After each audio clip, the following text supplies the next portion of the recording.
with the Voices of the Heart, and I wanted to talk about things that they may not tell you in traditional therapy, part 3. You are not your diagnosis. So when you're in therapy, your therapist needs to give you a diagnostic code for billing for insurance purposes. This is something that we need to do, it's necessary. I refrain from doing that in my private practice because I don't take insurance. However, in other jobs I've done it before. However, with that diagnosis doesn't mean you always will have it the rest of your life. Obviously, there are some that people may have for long term.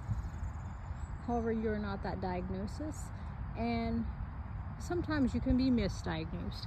I've had people come to me with a previous diagnosis from someone that they're taking information from you for a short period of time, and they're getting a snapshot from what the reality really is. So there are cases when it might not be true.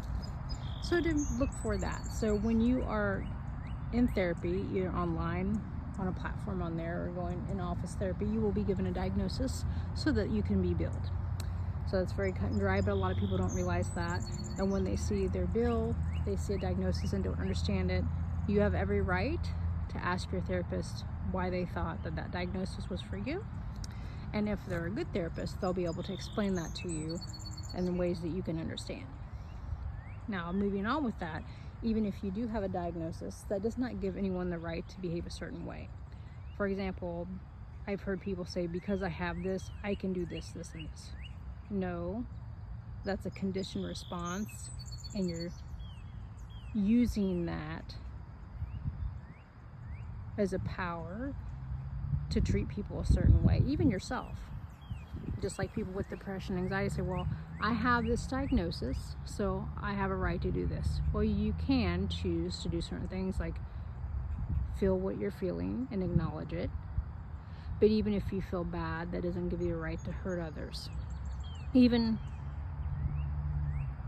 if they're acting out of sorts. Now, obviously, if they're intentionally harming you, you have every right to protect yourself and take steps as necessary. I do believe so with that, whatever that may be for you. But for example, I've heard people say, well, I have X, Y, and Z, so I can do this, this, and this.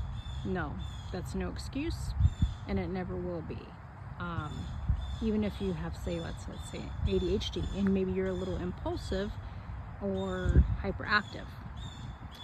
Okay, that's understandable. That's part of the diagnosis, but that doesn't give you the right, as a part of being hyperactive, to go and hit someone or be aggressive. That's a choice. And those are learned behaviors, and they can be unlearned. As I said, whatever diagnosis that you have, that doesn't mean you're going to be with it your whole life. And even with ADHD, there's a line with that. And I see ADHD and autism in a different light than most therapists. So just food for thought. If you or someone else is diagnosed by a therapist or by your family doctor or psychiatrist, you do not always have to have that diagnosis for the rest of your life. It can change, it can go away, and it can be healed. This is Tabby with Voices of the Heart. Again, if you have any questions or comments or concerns, you can leave them below. And if you're interested in more information on traditional therapy, holistic therapy, you can like and subscribe.